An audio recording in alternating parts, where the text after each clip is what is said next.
Alors, bienvenue sur le plateau des Love Sisters. Et nous avons aujourd'hui le plaisir de recevoir une nouvelle chroniqueuse qui s'appelle Gwenaëlle.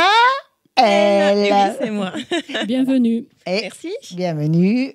Et toujours fidèle au poste Florence. Merci de votre accueil. Alors, nous allons commencer par cette chère Florence, puisque j'étais sur ma gauche, c'est pas exprès, qui nous reçoit. Alors, aujourd'hui, je reçois deux invités qui forment un duo à la ville comme à la scène, selon la formule bien consacrée. Donc, ce duo s'appelle Jean-Michel et Christina, mais votre nom de scène, c'est Jim et Chris. Voilà. Donc, vous êtes un duo de chanteurs, chansons françaises essentiellement. Et donc, vous avez un passé déjà de scène, de musique sous un autre nom, Christina de Raza. Mais on va parler du présent plutôt et de l'avenir, de vos projets. Voilà, c'est le plus intéressant, je pense. Donc, votre duo a été créé assez récemment, en 2022. Vous proposez des concerts, vous faites des reprises de chansons du Sud. Vous venez du Sud tous les deux. Et donc, nous aurons tout à l'heure l'occasion de vous écouter. Alors, vos chansons ont un caractère souvent social, sociétal même, je dirais. Donc, vous avez abordé le monde du travail, la condition des ouvriers dans les usines. La chanson s'appelait d'ailleurs « Autour des usines ». Ils viennent, donc c'est sur la condition difficile du travail des ouvriers dans les usines, un peu comme l'a chanté à un moment Bernard Lavilliers dans une chanson qui s'appelait « Travaillons encore ». Et vous avez aussi quand même l'épicurisme comme thématique, parce que vous allez chanter une chanson sur le vin, le bon vin. D'ailleurs, nous sommes sur un territoire viticole, donc c'est vraiment... oui, c'est tout à fait ce qui convient. Et donc, le bon vin, il y a une phrase qui m'a interpellée, c'est « qu'il fût rouge, rosé, blanc, respecte l'aliment ». Donc, je pense qu'on peut transposer cette phrase, on peut dire aussi cette recommandation à l'homme, qu'il soit blanc, jaune ou noir, respecte l'être humain. Il y a ce message un petit peu derrière cette phrase joyeuse, sur ce rythme un peu endiablé. Enfin, moi, c'est ce que j'ai ressenti.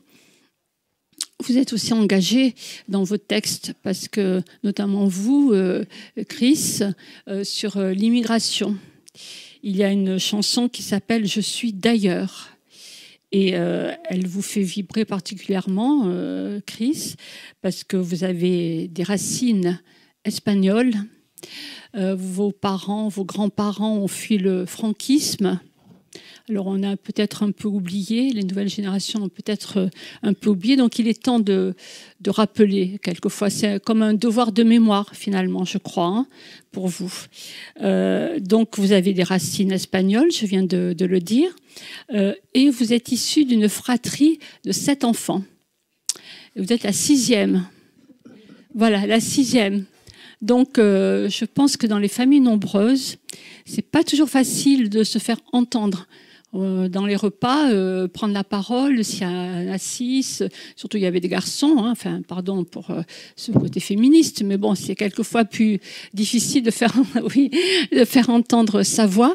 Et donc, c'est peut-être pour ça que vous avez choisi de chanter, pour faire entendre votre voix par une autre façon, par le chant, par donc la possibilité d'être diffusée, d'être entendue par beaucoup de personnes. Voilà, et nous vous en remercions parce que c'est un plaisir de vous écouter, on le verra. Alors, vous chantez aussi l'amour. D'ailleurs, vous êtes amoureux, donc vous chantez... enfin, je crois. Voilà, vous chantez l'amour et l'amour malheureux, heureux, le blues.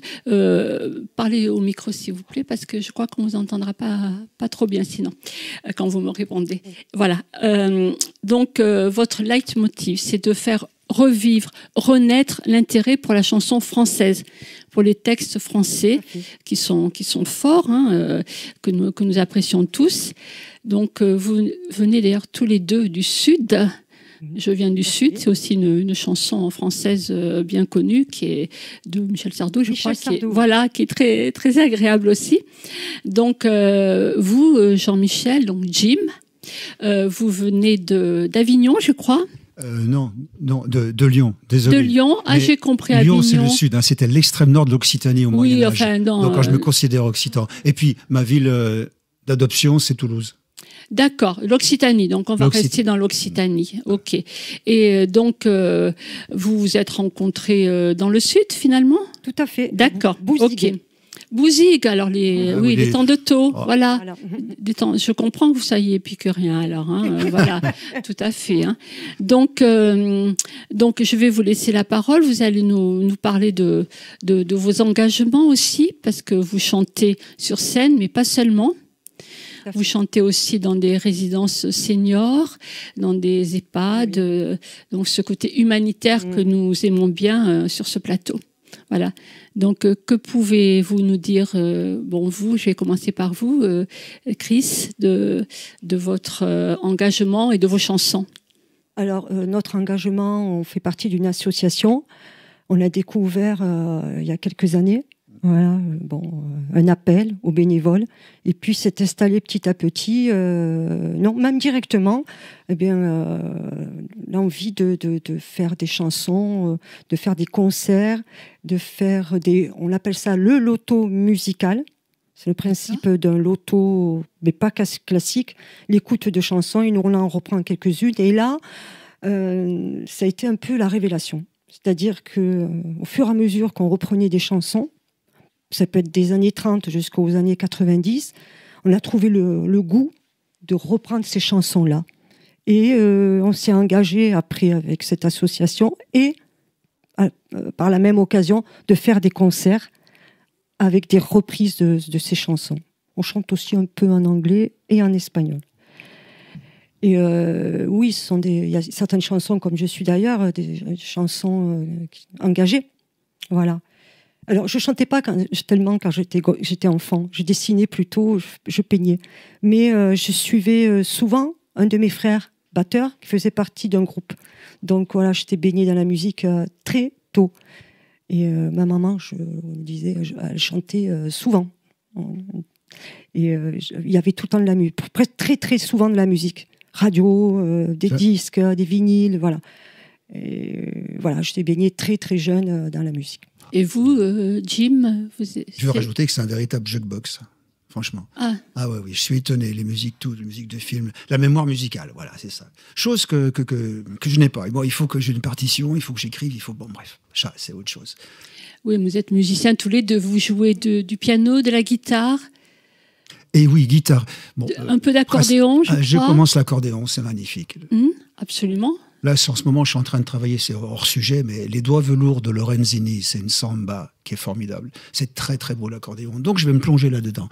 Et puis, l'accordéon, c'est pour faire danser les gens aussi. Ça, c'est ce que j'ai envie de faire maintenant. C'est festif. J'ai envie de faire danser les gens. Dans les projets, pour moi, maintenant, au point où j'en suis, dans ma carrière de musicien que j'ai commencé très tôt dans les orchestres de bal, mon envie, et je crois que c'est important de le dire, c'est de ne pas être dans un produit de consommation. C'est dans un produit de révélation, de me faire grandir moi-même. Et apporter quelque chose dans une société consumériste comme est la nôtre. Je pense que chaque chanson est un rêve qu'on propose. Et notamment pour les personnes âgées, mais pour tout public, pour toutes sortes de personnes, pour tout moment. Alors c'est vrai que dans les maisons de retraite et compagnie, on a une écoute qui est plus intéressante, parce qu'on s'adresse à des gens qui sont encore en train de replonger dans leurs souvenirs. Donc on amène, je dirais pas de la thérapie, mais on amène du bien-être. Où peut-on vous trouver? Alors vous avez une page Facebook, vous pouvez nous dire en regardant la caméra comment on a contact avec vous? Alors on a plusieurs pages Facebook. On a Jim et Chris duo variété. On a Jim et Chris composition. Chanson originale, voilà. Après, on a Christina des Zara, mais on n'y est pas trop. Non, parce qu'on le glisse un peu dans les autres répertoires. Voilà. Et je voudrais remercier les Love Sisters de nous avoir invités, bien sûr. Merci beaucoup. Merci beaucoup. Bien sûr. Merci beaucoup et bravo. Félicitations. Merci beaucoup.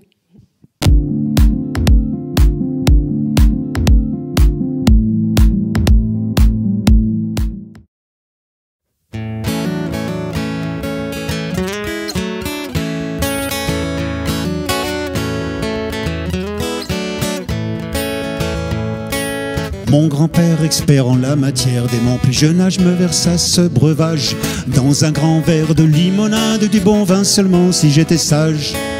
Il était rouge, rosé ou blanc, qu'importe la couleur.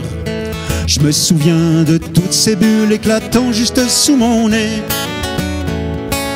Qu'il fût rouge, rosé ou blanc, me disaient mes parents. Qu'il fût rouge, rosé ou blanc, respecte l'aliment. Qu'il fût rouge, rosé ou blanc, me disaient mes parents. Qu'il fût rouge, rosé ou blanc, respecte l'aliment.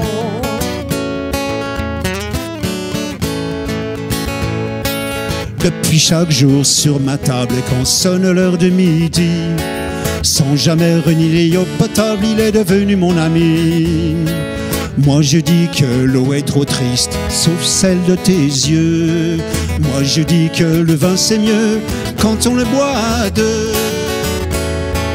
Qu'il fût rouge, rosé ou blanc, me disaient mes parents. Qu'il fût rouge, rosé ou blanc, respecte l'aliment. Qu'il fût rouge, rosé ou blanc, me disaient mes parents.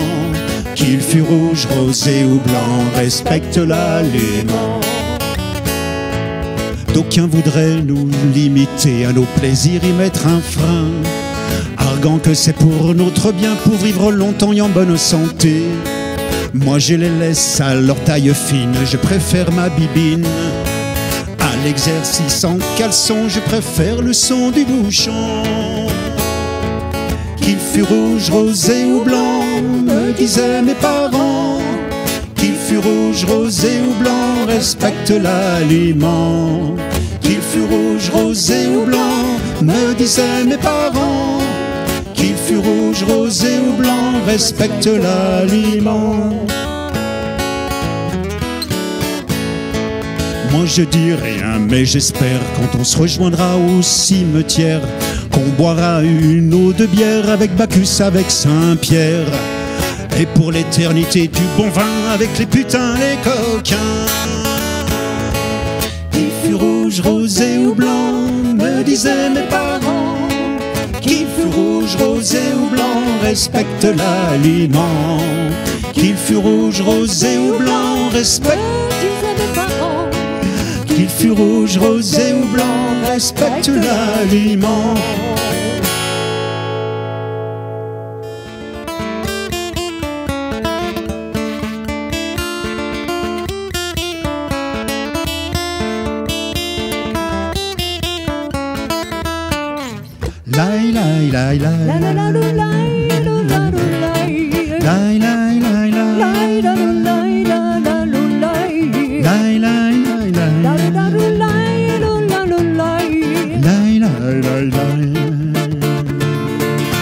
La couleur de ma peau, le noir de mes cheveux, le feu de mon regard, mon nom de famille parle pour moi. Et bien que né ici, dans ce qui est mon pays, il me reste toujours cette douce nostalgie. Je suis d'ailleurs, né d'un soleil que je ne connais pas. Je suis d'ailleurs, mon cœur me porte au-delà des montagnes. Je suis d'ailleurs, né d'un soleil que je ne connais pas. Je suis d'ailleurs, mon cœur me porte au-delà des montagnes. Lai, lai, lai, lai. Shadaradu, lai, lo, la, lo, lai. Lai, lai, lai, lai. Lai, la, lo, lai, lai, lai, lo, lai. Lai, lai, lai, lai. La, lo, la, lo, lai, lo, la, lo, lai. Lai, lai, lai, lai. Il y a bien longtemps, leur douleur est la mienne. Mes parents en exil, fuyant la dictature. Il y a bien longtemps, je veux qu'on se souvienne. Un peuple sur les routes, des villages incendiés. Je suis d'ailleurs, né d'un soleil que je ne connais pas, je suis d'ailleurs. Mon cœur me porte au-delà des montagnes, je suis d'ailleurs. Né d'un soleil que je ne connais pas, je suis d'ailleurs. Mon cœur me porte au-delà des montagnes.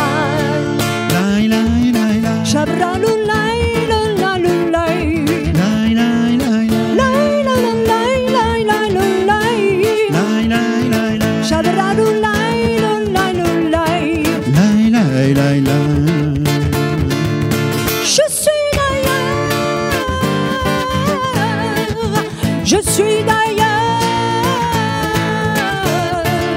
je suis d'ailleurs, je suis d'ailleurs, je suis d'ailleurs, né d'un soleil que je ne connais pas, je suis d'ailleurs, mon cœur me porte au-delà des montagnes, je suis d'ailleurs, né d'un soleil que je ne connais pas, je suis d'ailleurs, mon cœur me porte au-delà des montagnes.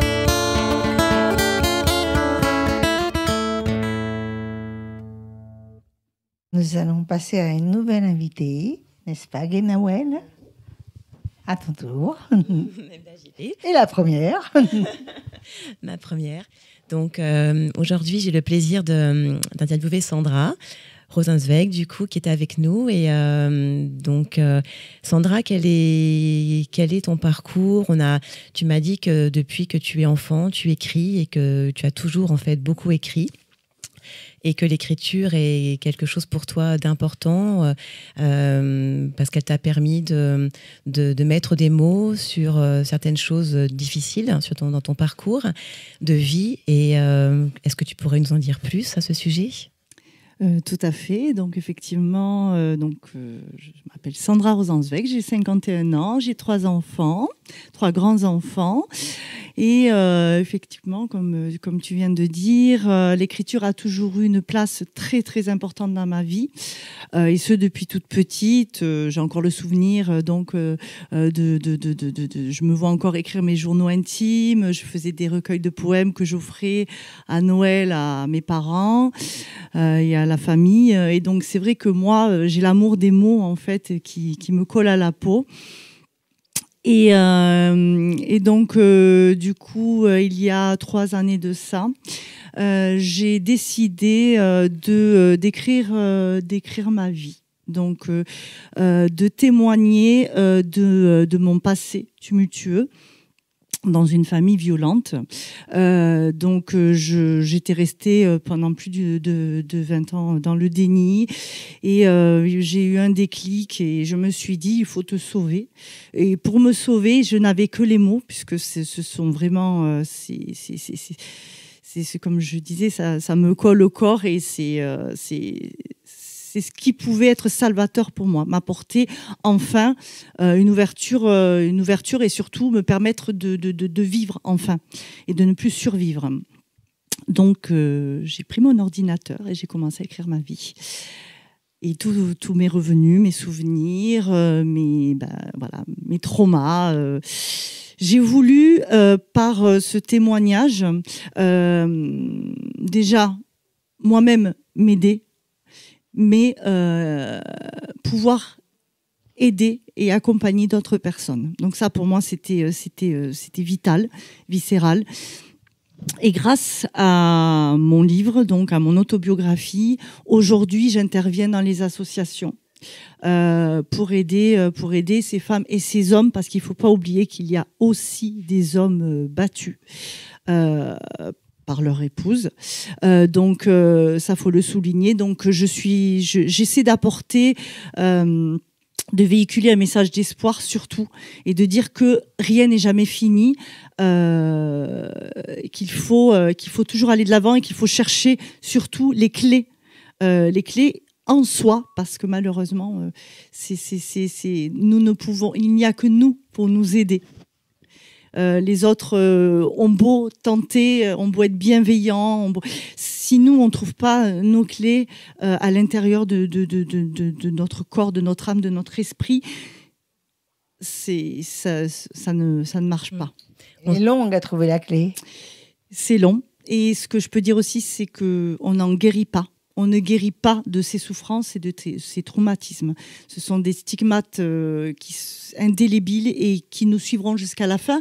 Mais on peut se reconstruire. Et c'est surtout ce message que je voulais apporter. C'est la reconstruction est possible. C'est un beau message que tu délivres. Est-ce que tu as le nom de ton livre pour le présenter? Voilà, ça c'est mon autobiographie. Donc, Papa, pourquoi tu es riche et maman, elle est pauvre. Et donc, cette phrase, je l'ai dite à mon père quand j'avais 8 ans. Parce que je ne comprenais pas pourquoi il y avait tant d'injustices sous un même toit.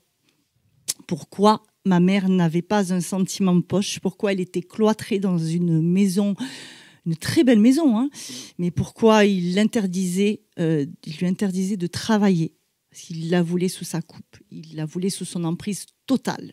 Donc l'aspect financier est très important aussi dans les violences. Et j'ai voulu le souligner avec cette phrase qui m'est propre et je me vois encore la dire, cette phrase. Je vois où j'étais. Donc c'est pour ça que j'ai voulu que mon livre porte ce titre-là. C'est très Combien bon. de pages? Il fait 150 pages environ. Édité par... Alors, je me suis auto-éditée. Alors, j'ai été auto-éditée une première fois. Puis, au bout de 2 ans, j'ai arrêté avec la maison d'édition parce que j'estimais que ce n'était pas une réelle maison d'édition, mais qu'ils imprimaient juste mon livre. Donc ça, je pouvais le faire moi-même. Donc, je me suis auto-éditée et j'ai tout fait moi-même. J'ai choisi la couverture qui me ressemblait beaucoup plus que la première, que la couverture initiale. Oui, donc c'est très personnel. Tu as fait vraiment tout le cheminement. Et donc, on sent que c'est quelque chose qui est vraiment encore très présent dans ton cœur, forcément. Donc, de tout ça est née aussi une autre association, une association que tu as créée. Est-ce que tu pourrais en parler et la citer? Alors, mon association s'appelle Sandra Rosenzweig, les mots en elle, A-I-L-E-S. Donc, ça fait penser à l'oiseau.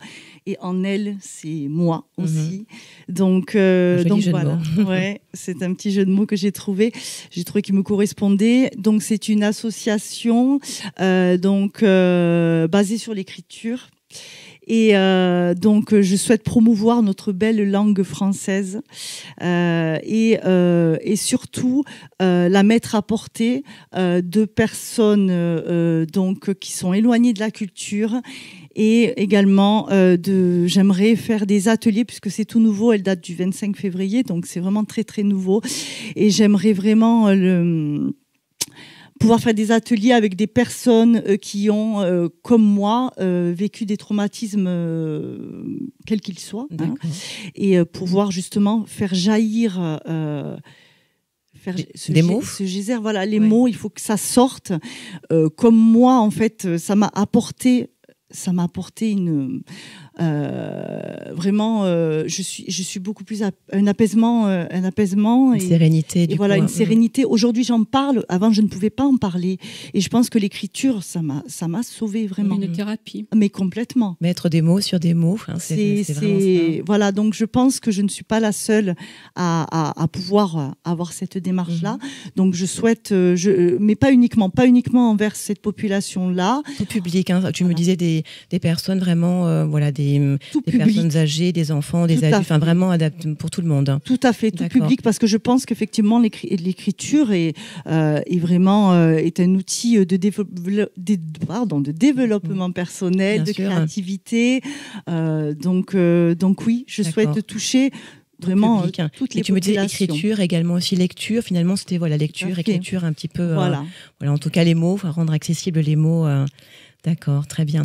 Et donc, tu me disais aussi être membre d'une association, encore une autre. Est-ce que tu veux aussi en parler de ce parcours-là? Alors, il y a plusieurs choses. Alors, je suis membre actif de Femmes Solidaires, donc Nîmes. Je fais partie du bureau.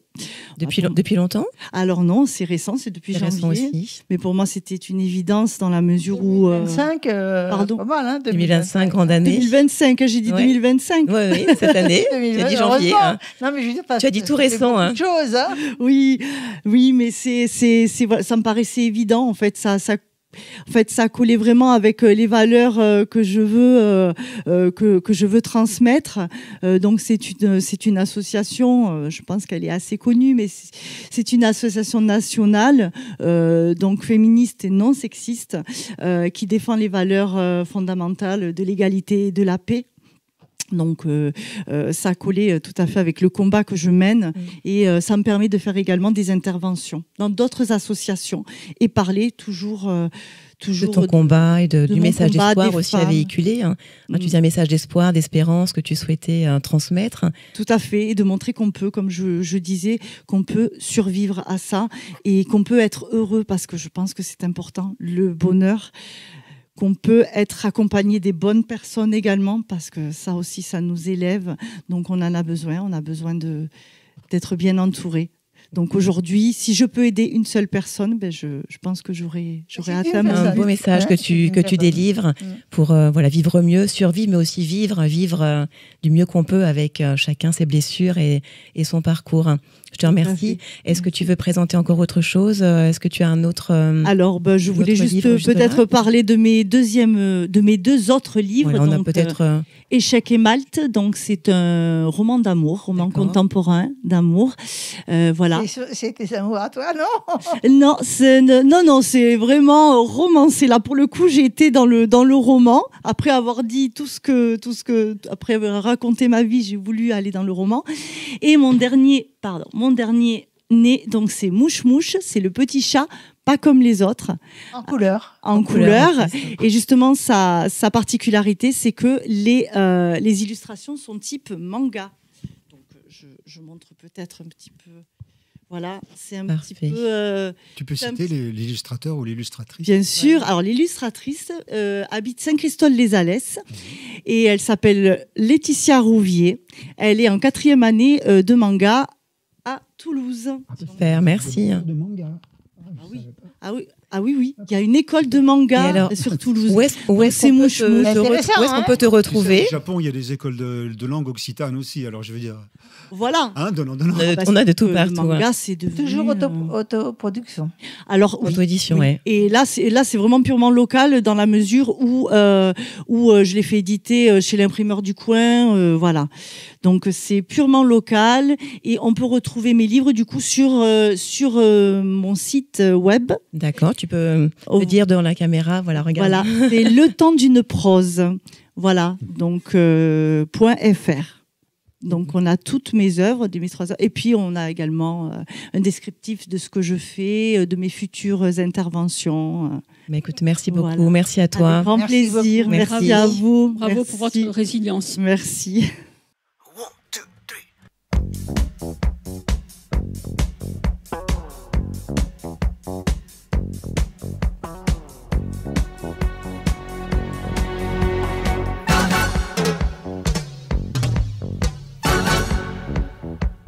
Salut les Love Sisters et les Boy Sisters. Tu sais que Mimi, de plus en plus de garçons regardent les Love Sisters. Oui, je sais.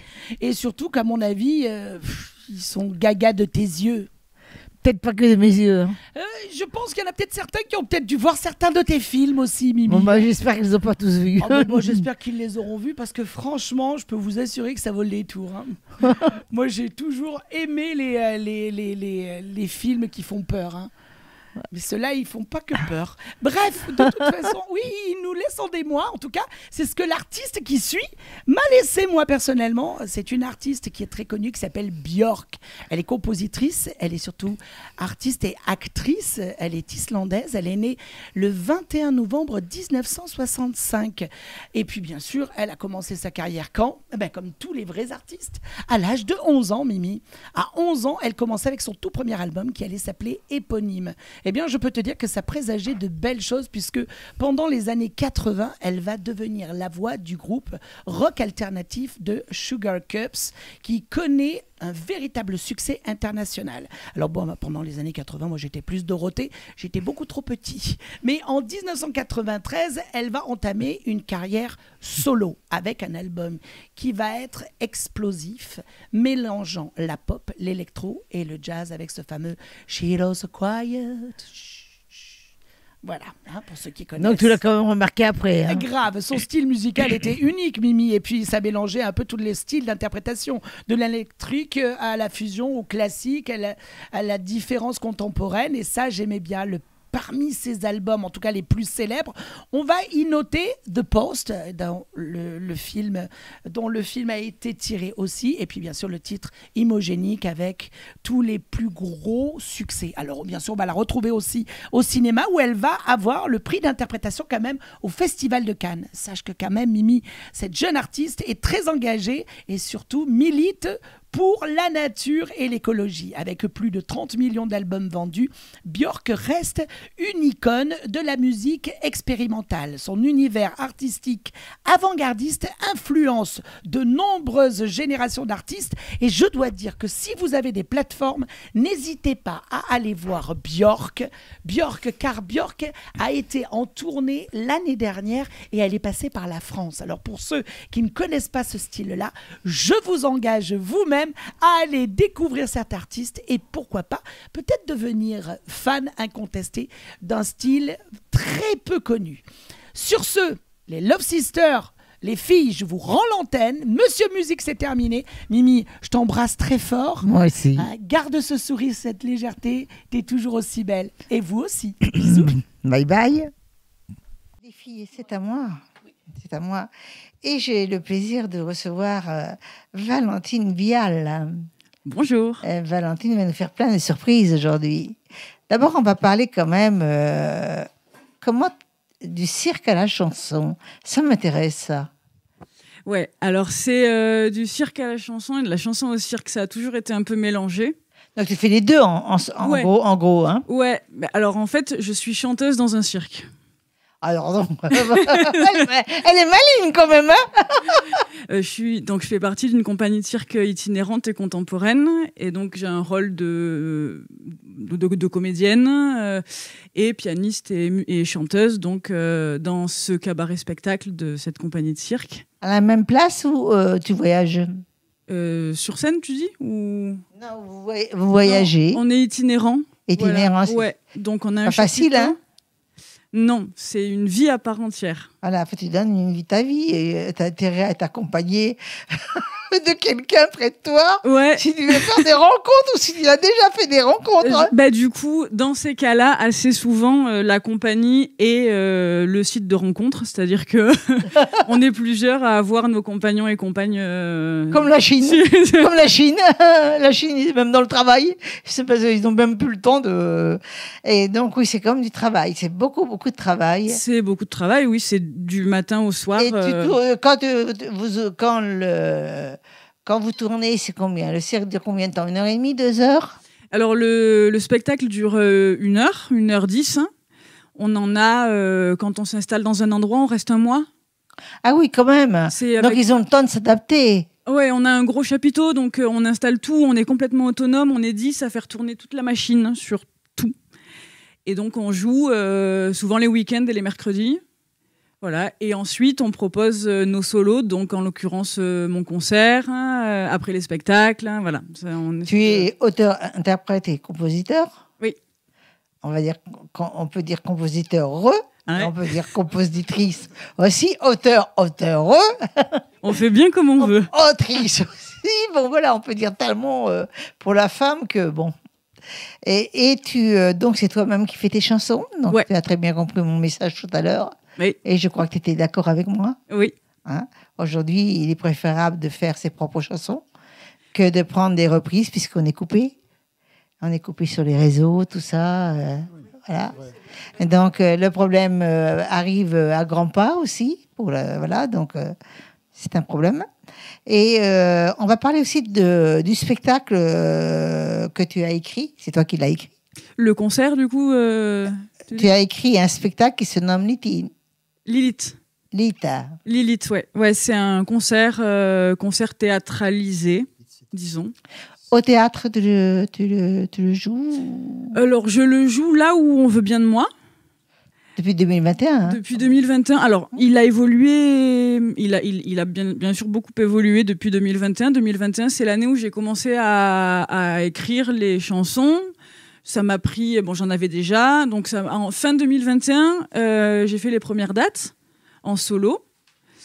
Et petit à petit, ça a pris un peu d'ampleur, voilà. Toujours toute seule? Toujours toute seule, jusqu'à fin 2024, début 2025, où j'ai eu le plaisir de rencontrer une pianiste qui s'appelle Meggy Gabé, qui est du coup maintenant la... On lui fait un coucou? Coucou qui est du coup maintenant la pianiste associée à Lilith, qui est devenue Lilith 2.0. Voilà, et donc on a quelques dates déjà effectuées en début d'année. C'est bien. Et d'autres qui arrivent, et on espère... C'est quoi? C'est les mairies, les communes, c'est toutes sortes d'endroits? Oui, alors ça peut être donc effectivement communauté de communes, mairie, festival, fête, et puis aussi pas mal chez l'habitant, dans des jardins, sur des petits festivals, voilà, plein de... C'est un concert qui est à connotation relativement féministe.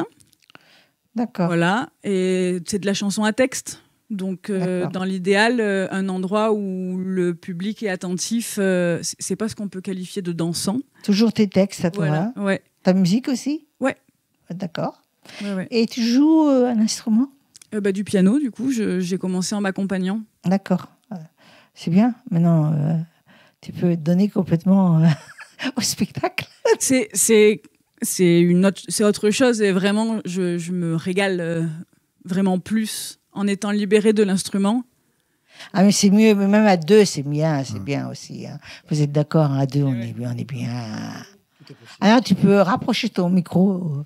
Tout est possible. Vous êtes un couple, je crois. Hein. Oui, oui. Donc, tu sais embrasser ton épouse. Le bisou. Le bisou. Alors, c'est comme le micro, tu vois. Voilà, donc, je voudrais savoir si tu as... qu'est-ce qui t'a influencé dans tout ce parcours? Alors, il y a eu une influence souvent on dit que la vie, elle part d'une rencontre. La vie qu'on choisit à un moment donné part d'une rencontre, et moi, ça se vérifie dans mon parcours. J'ai rencontré quand j'avais 12 ans, donc j'étais en train de passer mon brevet des collèges. J'ai rencontré une femme qui était artiste, circassienne, musicienne de talent, qui s'appelait Barbara Weldens, qui était de pas loin d'ici du tout, donc dans un petit théâtre à Fouzillon. Et on s'est rencontrés sur un festival de théâtre en Lot-et-Garonne, et on est devenues très copines. Et alors, elle était bien sûr bien plus âgée que moi. Moi, j'étais toute petite, mais elle m'a pris sous son aile, et je suis devenue comme sa petite cousine, sa petite sœur. Et donc, elle m'a fait chanter, elle m'a initiée au cirque, elle m'a mis sur un monocycle. Et donc, c'est vraiment elle qui m'a donné l'impulsion, qui m'a dit « mais écris, chante, joue ». Voilà, c'est vraiment mon impulsion artistique, mon mentor artistique, ça a été cette femme. Voilà. Et ensuite, bien sûr, par cette rencontre-là, j'ai pu faire d'autres rencontres qui en ont découlé, qui aujourd'hui, ces personnes-là, notamment l'équipe du Théâtre de Pierre, donc à Fouzillon, qui sont comme une famille. Voilà. C'est vraiment mon rock artistique, c'est là-bas. D'accord. Aurais-tu quelque chose de particulier à dire Est-ce que là, il se passe quelque chose ou pas? Oui, je suis ravie d'être sur ce plateau avec vous et de pouvoir parler de la chanson française et de la chanson à texte, parce que souvent, j'ai l'impression qu'on est un peu sous-représenté. En tout cas, c'est compliqué de... Voilà. Une petite anecdote qui m'a fait rire, c'est qu'un jour, à la fin d'un concert, une dame vient me voir et me dit « Ah, c'était super, mais franchement, il y avait beaucoup de mots dans vos chansons. » Et je me suis dit « Bah, ouais !» Et donc, de pouvoir parler de ça, de pouvoir dire « Ouais, j'aime bien écrire des textes et j'ai envie de transmettre des mots, des choses, des idées, avec des mots qui sont parfois longs, des phrases dans lesquelles il y a beaucoup de mots. » Dans le rap, par exemple. Dans le rap, tout est dit. Hein. Voilà, je suis vraiment contente. Non, mais une chanson à texte, je suis désolée, mais elle a été un petit peu loin en disant qu'il y a beaucoup de mots. Il faut bien donner une explication quand même. Et j'avais trouvé ça assez rigolo. Je te dis, bah ouais. Alors écoute, chère Valentine, je vais te demander de regarder la caméra et de nous dire comment on fait pour te joindre, parce qu'on va te voir tout à l'heure en live, comme on va voir ses chers amis aussi en live. Alors, pour me joindre, rien de plus simple sur les réseaux sociaux Facebook ou Instagram, à la page à mon nom, Valentine Vial, avec Ça, un c'est E. bien. Ça, c'est bien. Il y a Canon, c'est Et YouTube. pratique. C'est pratique. Hein. Donc, maintenant, tu vas partir et vous allez sortir tous. Ou peut-être pas. Peut-être que vous aurez déjà fait le live.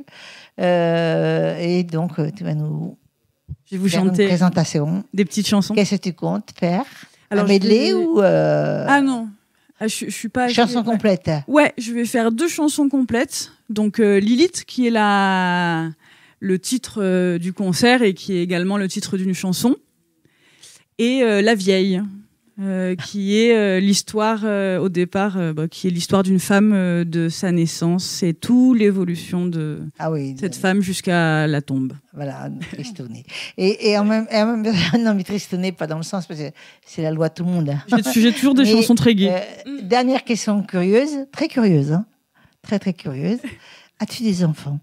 Non, j'ai pas d'enfant. Non. Et tu comptes en avoir?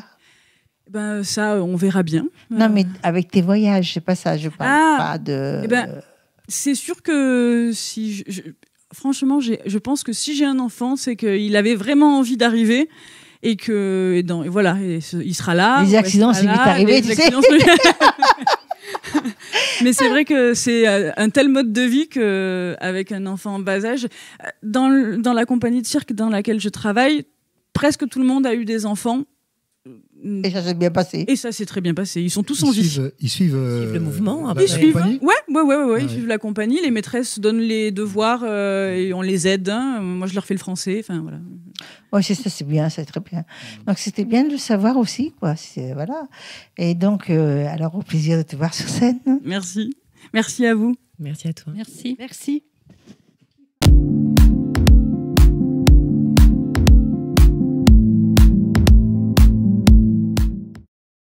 L'âge dans son cou a fait fondre la glace du temps de son enfance avant que ne l'attrape la féroce, l'implacable qui de ses grands yeux lasses transforme à petits pas la proie qu'elle appâte,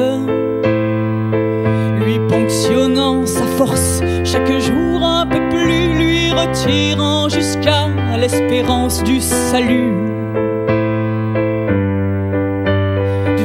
De son enfance, elle fut la force vive, une âme valeureuse, une rêveuse en délire. Elle aimait observer les nuages en dérive, s'égratignant les pieds, refusant d'obéir, courant jusqu'à ce que tombe la nuit sous ses paupières et qu'elle s'affale là sans regarder derrière.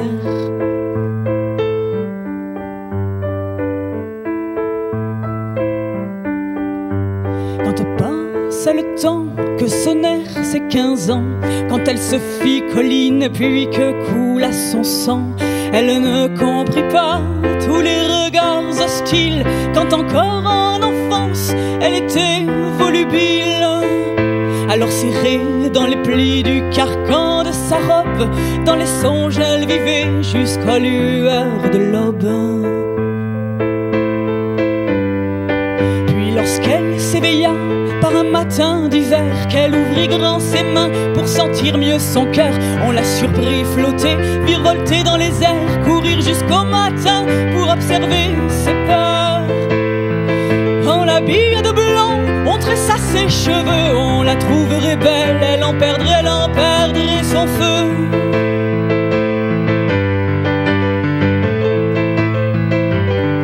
Vint le jour enfin, à la gloire générale, son antre fut empli d'une vie toute neuve. On entendit soudain comme un cri viscéral, l'enfant serait pour elle le radeau sur le fleuve. Elle en ferait sa bouée, elle ne lâcherait pas, mais au fond elle savait, l'enfant grandira. Elle en ferait sa bouée, elle ne lâcherait pas, mais au fond elle savait, l'enfant grandira. Et sans grande surprise, son enfant a grandi, ne lui laissant sur elle que la peau et puis les os. L'idée lui était douce de sombrer dans l'oubli, tant elle sentait le piège de la seconde noce.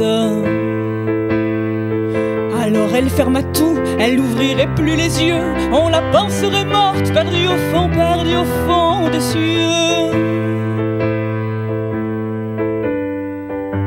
Mais non, on ne meurt pas en serrant les paupières. Et si elle devait vivre, elle vivrait au passé.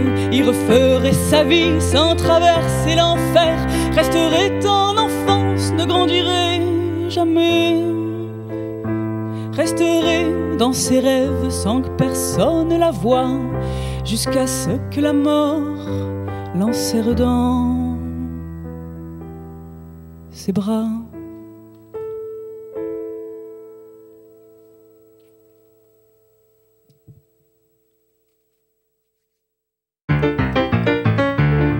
Femme du vent et de la terre, être sauvage de lumière. Première arrivée repartie, première victime de l'oubli et toc!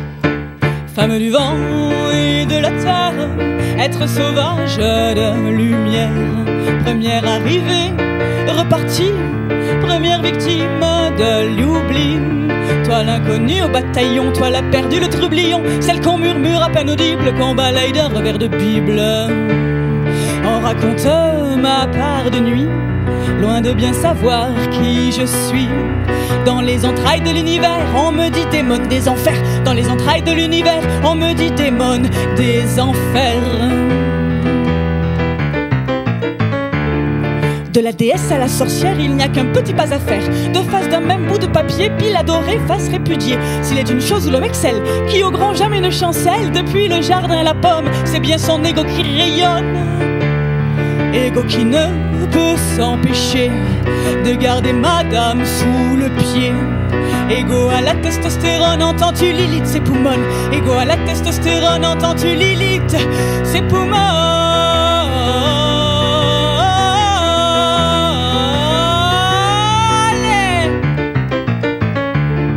Je ne suis pas que la démone, la croqueuse d'homme, la gorgone qui vient échauffer le marin et en enfante le lendemain. Je ne suis pas que la succube, que la matrice qui incube les déviances du monde terrestre, les pécheresses et tout le reste. Je ne suis pas la démoniaque, la belle qui est heureuse de ses frasques. Trinque au sang de ses péchés des profondeurs de son brasier. Trinque au sang de ses péchés des profondeurs de son brasier.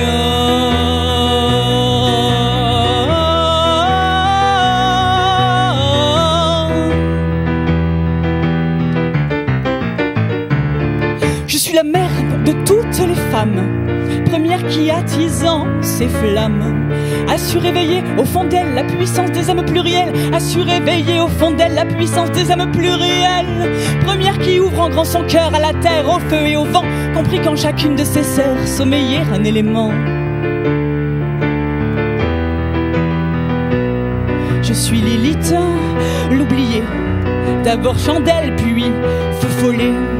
Je suis Lilith l'oubliée, que le feu vient de réveiller. Je suis Lilith l'oubliée, que le feu vient, que le feu vient, que le feu vient de réveiller.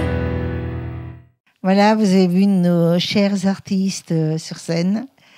Et on va recommencer par Florence.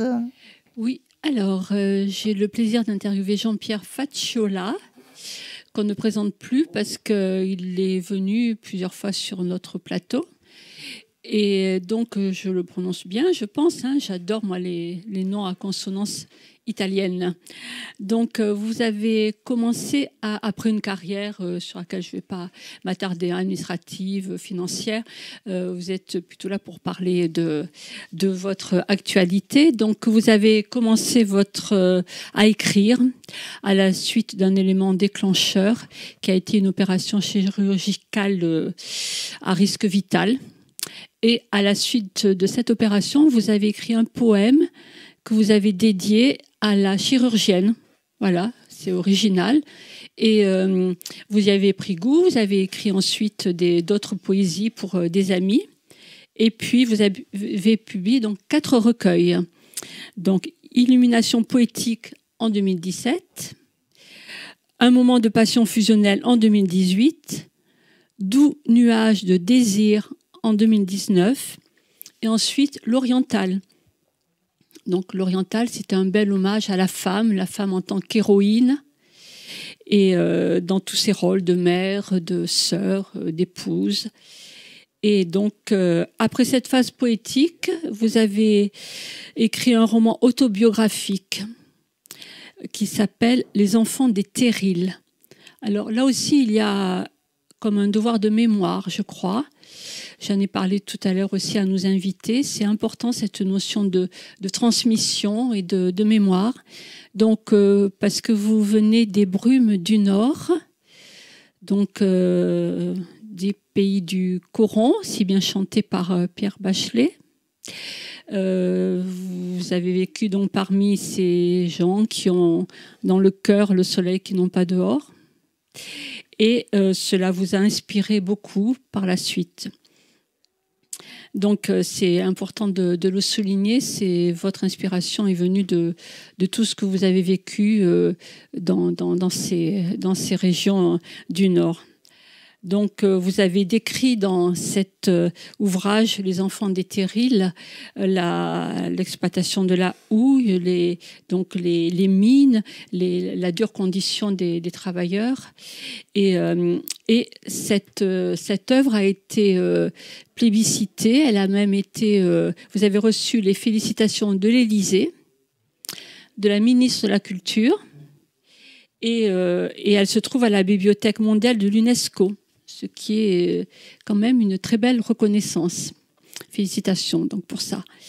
Donc le devoir de mémoire, mais les souvenirs d'enfance sont à l'origine de votre goût pour la nature, pour la biodiversité, puisque vous avez fait aussi des études à Agropolis, Montpellier. Et à la retraite, vous avez publié Destin de femme aussi, qui est un ouvrage aussi qui met la femme en valeur dans toutes ses facettes. Mais bon, vous êtes là aussi pour nous parler de vos projets, de votre actualité. Alors, vous habitez Palavas, Palavas-les-Flots, c'est votre commune d'adoption. Donc, la mer, le soleil, voilà, le ciel bleu, voilà. Et vous êtes en train d'écrire un document ou un témoignage, vous allez nous le préciser, sur le titre provisoire, je crois, est l'histoire populaire de Palavas. Que pouvez-vous nous en dire, Jean-Pierre ? Alors, ça s'est passé d'une façon assez bizarre. C'est que j'ai écrit le premier livre que vous parliez, Destin de femme, et dedans, il y a mon héroïne habite Palavas-les-Flots. Donc, quand j'ai donné mon livre dédicacé au maire, quelques mois après, il m'a appelé, il m'a dit « Viens, il faut que je te voie ».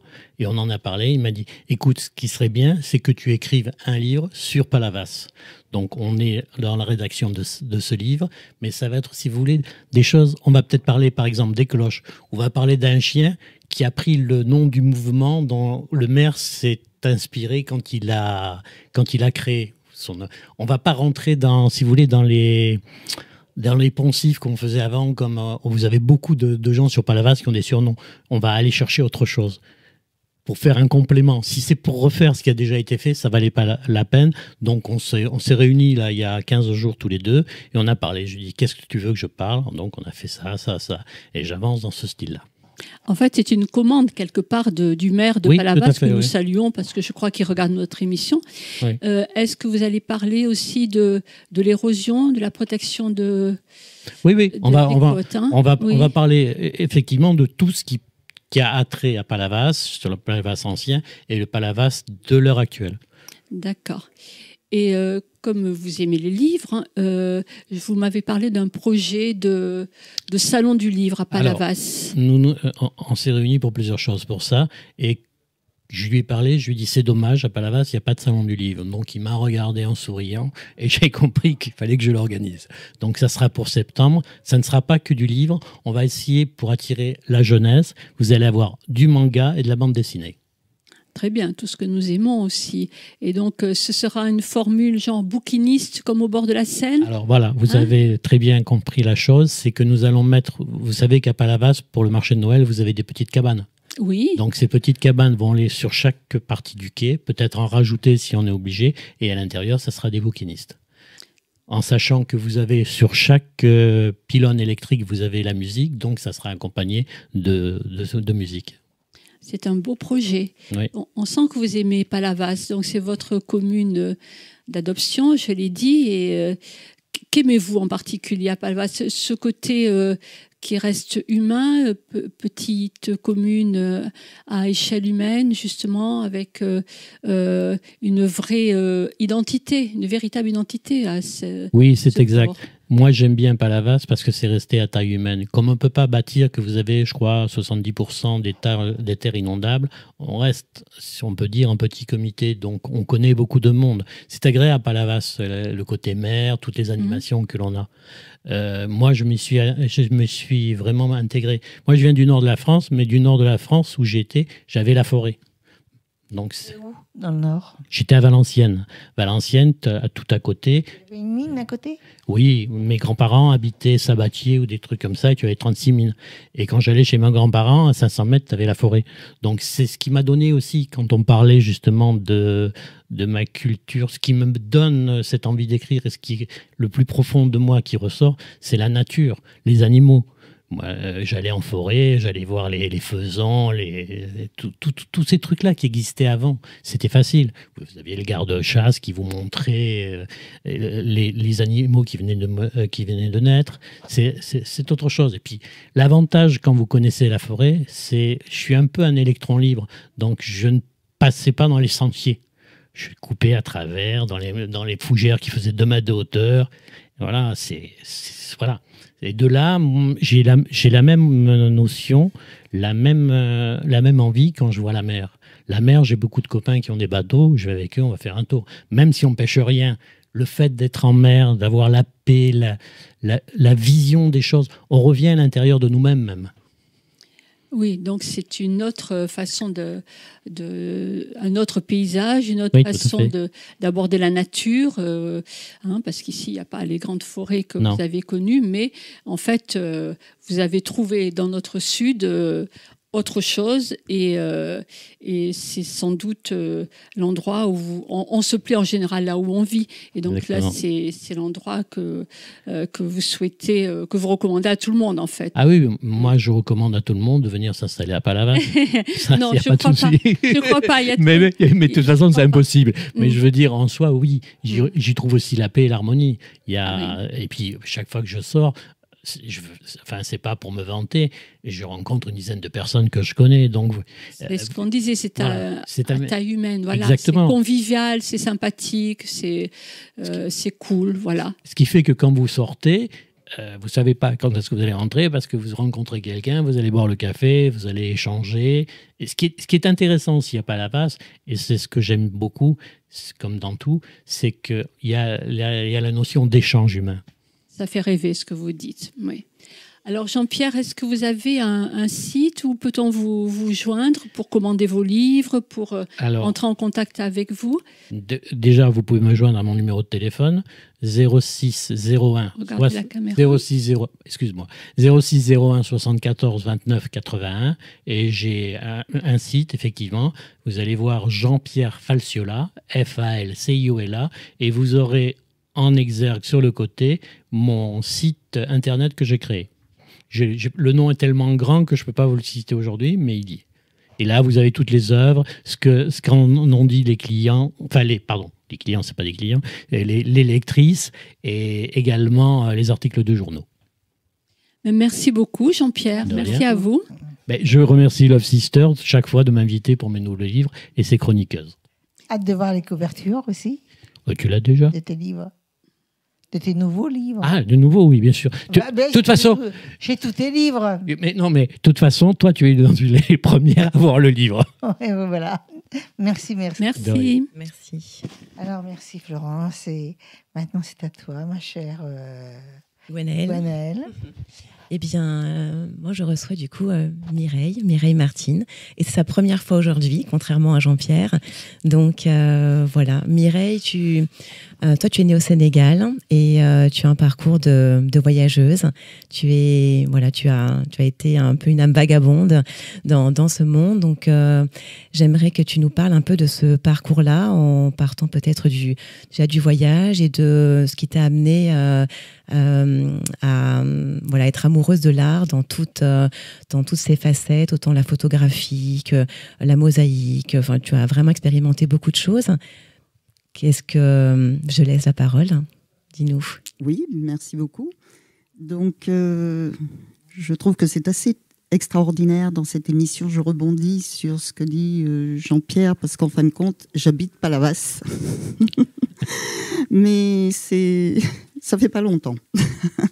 Parce que justement, je suis venue, non pas m'échouer, mais enfin, un petit peu quand même pour profiter de la mer, puisque l'univers m'avait envoyé des fractures aux pieds, et je me suis dit, je vais aller sur Palavas pour justement arriver à rééduquer un peu cette cheville et ce pied. Parce que tu viens d'où? Avant Palavas, tu étais où? Alors avant Palavas, j'étais quand même dans la région. C'est vrai que je suis passée dans le Var. Le Var, j'aime beaucoup également. Et puis avant, j'étais sur Tahiti. Donc, j'ai vécu pas mal d'années, en effet, dans le Pacifique. Et en fin de compte, ce que j'apprécie beaucoup, c'est évidemment la nature. La nature, les animaux. Et quand je parle du Pacifique, c'est toujours, évidemment, avec cette connexion au lagon, où l'on trouve des animaux assez extraordinaires, et notamment, des requins et des baleines aussi, et ces nages avec ces animaux-là, ça a été quelque chose de fabuleux. On nage avec les requins. Oui, il y en a là-bas, de toute façon. N'allez pas dangereux. Pas dangereux, hein. Parce que si vous voulez un jour aller à Tahiti, il faut s'y faire. Il y a des requins un peu partout. Donc voilà, on s'habitue. Et aussi peut-être. Donc en effet, oui, je voyage pas mal entre le Pacifique, l'Inde, et puis là, donc ces photos sont de Jordanie. Donc c'est de la. Alors pourquoi ces photos? C'est vrai qu'elles ne représentent pas particulièrement de paysage, parce que je suis très attirée par la matière. La matière, c'est vraiment quelque chose qui me fascine. Donc c'est pour ça aussi que j'ai fait de la mosaïque. Je suis mosaïste et cela m'intéresse parce que je touche évidemment la matière, je touche les matériaux, le marbre, que ce soit là c'est plus particulièrement du verre, mais tous les matériaux m'intéressent. Et je me suis amusée, puisque je fais de la photographie, à marier les deux, c'est-à-dire mosaïque et photo. Et c'est un test. Voilà, actuellement, c'est un petit peu cela. Et puis, pourquoi de la macro? Parce qu'en fin de compte, quand je regarde un paysage, ça c'est mon regard pour montrer la beauté, en fin de compte, de la nature. Et je regarde toujours l'infiniment petit, ce que j'ai sous les pieds ou devant les yeux. Parfois, ce sont des écorces d'arbres. Le voyage, là, dans la nature, va être, et au travers de mon objectif, ça va être soit le sable, soit l'écume de la mer aussi, bien sûr, les vagues. Ça va être la roche. Et la roche, là, c'est vrai que je l'ai découverte au travers d'un voyage à Petra, parce qu'il y a une roche assez extraordinaire qui est très, très colorée. Et ça m'a assez fascinée. Et puis cette cité des Nabatéens aussi retentissait quelque part en moi. Et du coup, parce que c'est aussi un voyage quelque part un peu initiatique. Tout à l'heure, c'est vrai que j'ai entendu aussi certaines choses qui m'ont beaucoup touchée. Et ces paysages, j'allais dire, qui sont du microcosme, moi j'y vois tellement... Il y a tout un univers, évidemment, qui se révèle. Et l'avantage, c'est que chacun va y voir quelque chose. Je vais te dire, c'est ça. Il y verra, voilà. Et il y verra, en fin de compte, ce qu'il a à l'intérieur de lui. Parce que pour moi, c'est vraiment notre terre. Et notre terre, c'est aussi nous-mêmes, quoi. C'est vraiment une confrontation à soi. C'est notre miroir. Et je pense qu'actuellement, enfin, je ne sais pas pourquoi, j'ai l'impression que c'est presque un devoir de montrer cette beauté. Donc, moi, je le fais à ma façon. Et cette façon-là, c'est aussi évidemment pour inviter les gens à rentrer davantage en eux-mêmes. Et c'est pas que ce soit une thérapie, mais c'est un voyage. C'est ça, je vais te dire, c'est vraiment, on pourrait dire la thérapie, bon, c'est peut-être pas le mot adapté, mais une invitation au voyage dans la matière. Et tu parlais de communion avec soi-même et avec les éléments, du coup, avec la terre-mère, avec voilà tout ce qui nous entoure. Et on sent justement cette connexion dans ce que tu fais, dans ton art, que ce soit la photographie, la mosaïque, dans ce que tu racontes. On sent cette communion. Et effectivement, c'est vraiment de l'art dans l'intuition, dans le perceptif. On sent que chacun peut mettre ce qu'il a envie et projeter ce qu'il est dans ce que tu fais. Et on sent toute cette force, effectivement, de l'univers, comme tu l'emploies si souvent. Mais oui, j'aime beaucoup. Est-ce que tu veux nous en dire plus par rapport à justement ce qui est exposé? Oui, bien sûr. Et ce que je voulais dire aussi, c'est que justement, en photographiant ainsi les éléments, la terre notamment, la roche, nous restons bien sûr sur terre, mais en même temps, cela invite tellement à un voyage que nous passons dans quelque chose d'invisible. Et donc, pour moi, c'est vraiment le lien entre terre et ciel. C'est un voyage dans le réel et l'invisible. C'est voilà, vraiment ça. Exactement. Et donc voilà l'intérêt que j'ai. Et c'est vrai que quand je vais voir quelque chose, c'est toujours pour moi, le petit. Je dis, c'est ce que je dis aux gens quand ils viennent sur les salons. Je leur dis, mais vous sortez, regardez l'arbre. Et vous allez voir la communication. Enfin, pour moi, c'est une question aussi de communication, de communiquer avec les éléments. Et puis, c'est vrai que par ailleurs, je m'intéresse énormément aux médecines orientales qui ne traitent quasiment que par les éléments aussi. Et je trouve ça assez fabuleux parce que quelque part, c'est tout l'être, quoi, qui s'étale, qui est là, qui se montre. Et on a le temps, on peut l'évoquer. Est-ce que tu veux parler justement de ce lien que tu as aux médecines peut-être tibétaines, par rapport à tes voyages en Inde? Tu parlais de l'Inde. Oui. Est-ce que tu veux l'évoquer peut-être juste un instant? Oui, éventuellement, oui. Sauf que je voulais dire donc que ces photos, ce sont des photos de Petra, en effet. La mauve, elle est du Wadi Rum. C'est un désert donc qui est en Jordanie aussi. Et je l'ai prise parce qu'il y a des couleurs assez extraordinaires, que je ne trouve pas souvent dans la nature. Et voilà. Et autrement, oui, en effet, la médecine, ça a été après une recherche d'identification, justement, de mal-être. Je me suis dit, il doit y avoir des solutions quelque part. Et puis, je me suis orientée vers le yoga, que je pratique depuis très, très longtemps, l'interprétation des rêves. Et un jour, je me suis dit, mais qu'est-ce qui relie le yoga et l'interprétation des rêves? Mais j'ai trouvé que les médecines orientales, quand les médecines ayurvédiques et tibétaines traitent avec le yoga et avec les rêves et de d'autres façons aussi. Et je suis rentrée ensuite dans toute cette culture donc et apprentissage des éléments.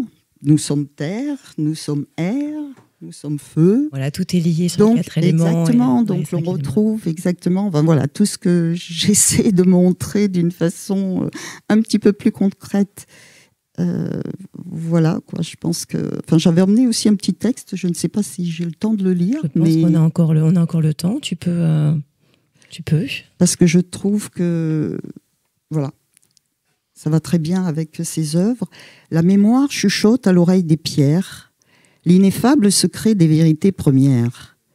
La lumière bruisse et insuffle au cœur pur, ses longs souffles de vie inscrits le long des murs. Sous l'œil compatissant des muses de passage, sur les chemins de l'art, le visiteur voyage.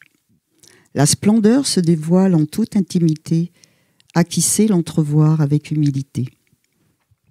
C'est très beau, merci beaucoup. Merci. Merci à vous. Bravo. Merci. Est-ce que tu veux peut-être dire devant la caméra où est-ce qu'on peut te retrouver? Est-ce que tu as un site, un numéro de téléphone, un mail, quelque chose? Oui, donc on me trouve à Palavas. Je pense pas qu'ils vont te chercher à Palavas. Oh alors, méfie-toi. Et donc, le long du rivage. Mais donc, oui, bien, je suis sur Facebook. Je suis Mireille Martine, donc, et j'ai un site aussi qui s'appelle Les Moailles, Alors les moaïs, évidemment, c'est en référence à ces sculptures que l'on trouve, ces statues que l'on trouve à l'île de Pâques, puisque j'ai eu la chance, en habitant dans le Pacifique, de pouvoir y aller. Et je suis tombée amoureuse de ces statues. Donc voilà, l'association s'appelle les moaïs, mais en 2 mots, j'ai fait un peu de cabale, un peu de langage des oiseaux, parce que le nom étant déjà pris, j'ai fait les mots, M-O-T-S, aïe d'ailleurs, ou aïe aussi, hein, ça dépend. Et donc vous me trouvez sur ce titre, les mots aïe, et à mon nom, et j'ai aussi une galerie en ligne, donc en tant qu'amatrice d'art, donc c'est MM Art, le cœur en anglais, gallery. Merci beaucoup. Merci à toi. Les mots aïe, avec un S ou un T? Les mots aïe, c'est aïe de ce que l'on veut, aïe de L-E. D'ailleurs. Tout est possible avec ce mot. Voilà. Merci beaucoup. Hein. Merci à vous. Donc, moi, j'ai le plaisir de recevoir une charmante jeune fille qui s'appelle Julie Matt. Bonjour Muriel, bonjour à tous. Bonjour à tous. Bonjour. Et tu es une passionnée dans ton domaine, hein, surtout. Et on va parler de ton parcours. Alors, mon parcours. J'ai eu beaucoup de liens avec ma grand-mère déjà. Elle m'a appris beaucoup de choses, on a beaucoup philosophé ensemble. C'est par elle en fait que j'ai commencé à forger mon regard sur le monde et mon esprit. Et puis ensuite, j'ai décidé de partir faire des études à l'université Paris 1 Panthéon-Sorbonne, dont j'ai eu les diplômes, pour finir ensuite à Versailles. Et je me suis aperçue, alors en tant qu'ingénieure de recherche dans la valorisation des jardins historiques, et je me suis aperçue en fait que ça me convenait pas. Pourtant, c'est un parcours pas mal déjà. Et puis, dans ces études-là, en fait, j'ai eu l'occasion de faire d'étudier beaucoup la psychologie. Et je me suis aperçue en fait que j'ai jamais cessé en fait d'approfondir là-dessus, de me poser des questions sur la vie, en observant en fait la violence dans laquelle on vivait dans le monde et l'impact que ça avait sur nous, sur notre santé. Je me suis aussi rendu compte en fait que j'ai eu beaucoup plus de déceptions dans la médecine moderne, enfin beaucoup de déceptions. Et je voulais en fait trouver un moyen autonome en fait d'échapper le plus possible à ça. Et bon, je suis passée par la communication non violente pour me relier à moi et me relier aux autres, oui. Pour déjà aplanir pas mal de quiproquos, de malentendus, source d'énormément de violences inutiles. Je me suis aperçue que la simple application de cette communication-là ne suffisait pas et que ça m'a amenée en fait à aller rencontrer une première thérapie systémique, appelée l'IFS. Donc ça parle du système familial intérieur, où ça vient en fait nous inviter à rencontrer tout notre système intérieur, notre mode de fonctionnement. D'accord. Et la théorie polyvagale, c'est ? Alors, la théorie polyvagale, ce n'est pas une thérapie en soi, c'est une lecture. C'est une lecture en fait qui se base sur le principe en fait que nous sommes un mammifère avec un système nerveux. Et que ce système nerveux en fait fonctionne indépendamment de notre choix en fait dans la vie. Il fonctionne directement en fait avec sa perception de l'environnement. Cet environnement peut être alarmant ou peut simplement en fait le mettre en danger, et le système en fait va réagir en fonction. Donc face à un danger, soit on a le choix de partir, de fuir ou de se battre, et là il y a de l'adrénaline qui se développe dans notre corps, pour faire simple, dans notre corps, et ça nous donne l'élan nécessaire, de tension nécessaire, la force nécessaire pour se sortir de la situation. Soit on se retrouve vraiment en situation de mort, et là le système nerveux en fait nous envoie le corps nous envoie des drogues qui nous coupent en fait de notre sensibilité, de notre sensation, qui fait ce qu'on appelle une dissociation. D'accord. Mais tu viens de nous expliquer le parcours, l'évolution, bon le chemin, mais j'ai toujours pas compris vraiment. Alors, la théorie polyvagale, c'est assez précieux parce que ça nous donne une forme de lecture sur notre manière de réagir dans notre environnement, en fait. C'est une forme de réponse que je me suis apportée à moi et que je peux apporter aux autres pour guérir, en fait, notre trauma d'être constamment, en fait, sous la violence du monde. D'accord, on est là maintenant, je comprends. Voilà. Quand on part aussi sur ce regard sur le nerf, on voit aussi toute l'influence en fait que le nerf, le système nerveux en fait gère donne en fait à notre corps au niveau santé, au niveau gestion des toxines, gestion de nos nutriments. Il faut savoir en fait que quand on est dans cette société constamment sous danger, parce que c'est la vérité, hein. On est vraiment dans un monde violent et donc constamment sous danger. Donc on n'a pas rarement l'opportunité en fait de faire l'expérience de la pleine sécurité. Donc on est constamment en tension. Et cette tension-là vient enflammer le système nerveux qui lui-même va enflammer nos organes qui, eux, gèrent notre vitalité. Exactement. Donc comment ça se passe alors ? Comment ça se passe pour donner tout ce savoir ? C'est un grand savoir, quoi. Voilà. C'est énorme. Moi, j'ai beaucoup lu. Je suis une bibliothèque ambulante. Tu as un mentor ? J'ai eu pas mal de mentors, oui. L'aïkido m'a beaucoup appris. Parce que l'aïkido permet énormément de faire l'expérience directement par le corps et la technique de comment est-ce qu'on se trouve, en fait, au niveau des tensions. Si une technique ne passe pas, l'énergie ne passe pas, et donc ça veut dire qu'il y a quelque chose qui indique chez nous que on est trop figé, donc en dissociation, enfin bref. Et puis, simplement en fait, le fait d'être en contact avec la société. Je parlais de la communication non violente tout à l'heure.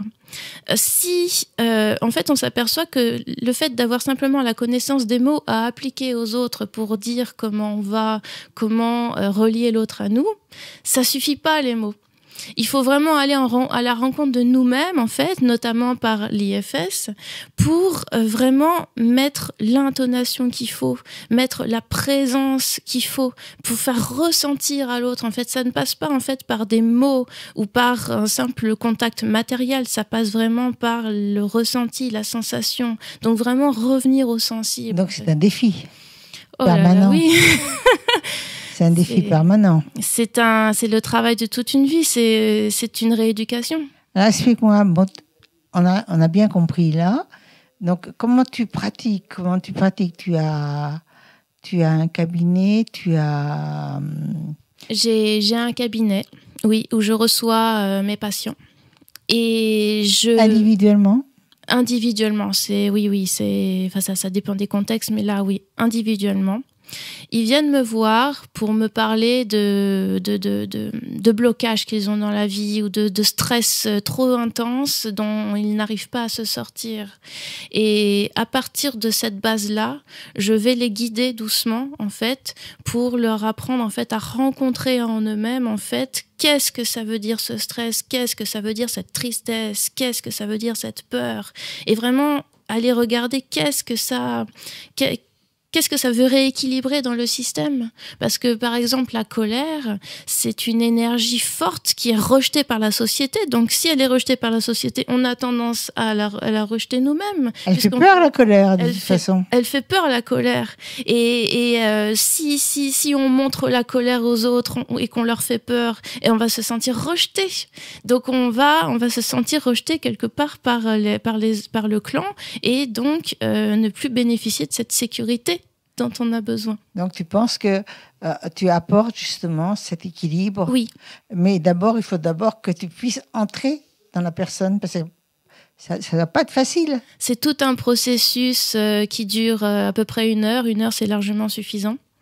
Il arrive parce que certains patients sont trop dissociés. ou n'arrivent vraiment pas en fait à aller à la rencontre de leur sensibilité, tellement ça fait mal à l'intérieur. La démarche déjà. Mais la démarche déjà savoir que c'est possible, savoir qu'on peut aller sur ce terrain, et petit à petit, ce qui est important aussi c'est de permettre en fait un espace d'accueil et de sécurité important en fait auprès du patient pour qu'il se sente assez libre de s'exprimer. Alors moi, je constate que quand même, c'est tout un arsenal de métiers, comme psychologie, il y a beaucoup de choses. Psychiatrie, c'est vraiment l'écoute. Et aussi, je t'écoute, tu es très douce. Et il y a cette douceur, donc il n'y a pas de colère. C'est vrai. Il n'y a pas de colère.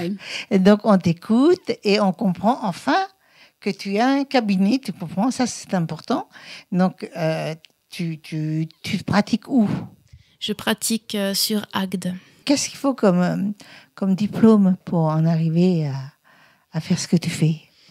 Parce que on n'entend pas souvent parler de thérapie et de la pratique que tu fais. Les thérapies systémiques, ce sont des thérapies qui nous viennent d'Amérique. Donc les diplômes en fait, dont on a besoin, il faut aller les chercher auprès des Américains. Voilà.